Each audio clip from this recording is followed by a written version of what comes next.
Bom dia, meu nome é Pedro e vou apresentar o trabalho de dimensionamento de molas helicoidais em série para um protótipo de competição tipo Baja. Primeiramente, a gente tem que apresentar alguns dos parâmetros mais básicos das molas, que seriam que elas sempre trabalharão em conjunto com o amortecedor, onde a mola ela vai absorver os impactos sofridos pela suspensão, enquanto que o amortecedor ele vai oferecer uma resistência ao movimento das molas, para evitar aquele clássico comportamento de uma mola como mostrado no vídeo ao lado. Além disso, elas serão utilizadas em nossos amortecedores tipo AFCO Série 63, de 7 polegadas de curso, o que faz com que as nossas molas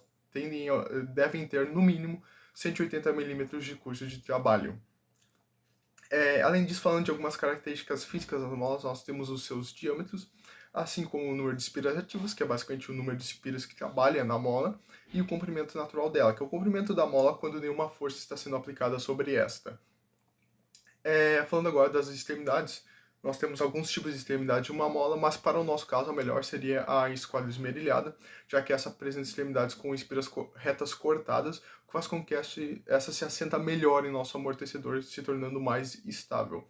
Falando de estabilidade, graças às características construtivas de nossos amortecedores, se nós utilizássemos uma mola única em cada um, elas se tornariam muito esbeltas, seriam muito compridas, muito esbeltas.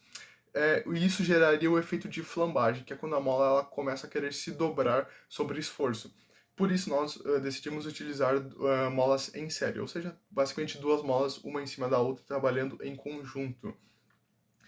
Aplicando agora esses dados construtivos em uma tabela, nós conseguimos a constante elástica da mola, que é basicamente o dado mais importante da mola, já que esta é sua rigidez, é o tanto que a mola vai comprimir por Newton aplicado sobre ela.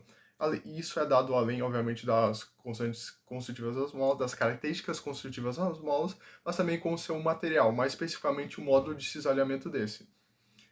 Mas por ser uma constante, ela só é uma constante, realmente, a rigidez da mola, entre 15% e 85% de sua deflexão total. Ou seja, antes disso é impossível prever o comportamento da mola. Graças a isso, quando ela é montada no amortecedor, é sempre aplicada uma pré-carga, onde existe uma compressão de sempre, no mínimo, 15% da mola. Por serem molas em série,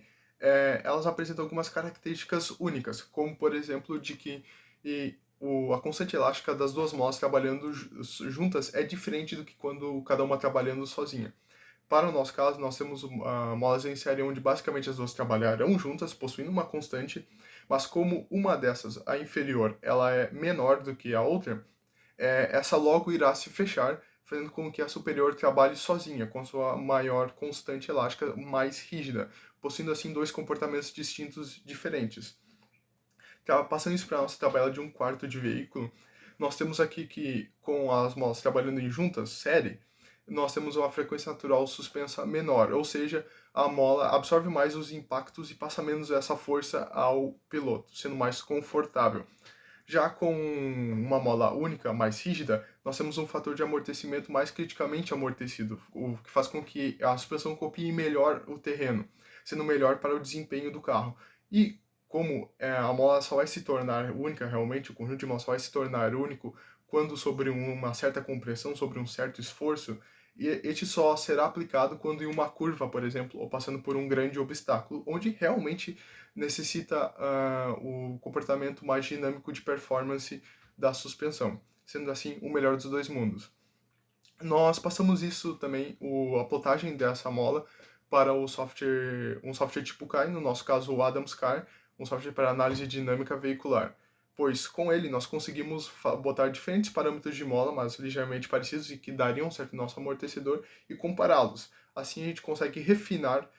ao máximo o comprimento de cada uma das molas e também a constante elástica de cada uma delas para ter o melhor desempenho possível. Além disso, nele a gente consegue ter uma melhor noção da pré-carga, já que essa muda o SAG, que é o tanto que a mola vai comprimir com o peso do veículo e o peso do piloto, dando assim a altura do carro. Com ele, nós conseguimos ver quanto de pré-carga nós precisamos dar em cada mola para ter a altura que nós desejamos, a altura estática que a gente planejou para o carro, sendo assim utilizado para otimização destas molas. E aqui nós temos, bom, as nossas referências utilizadas para o trabalho.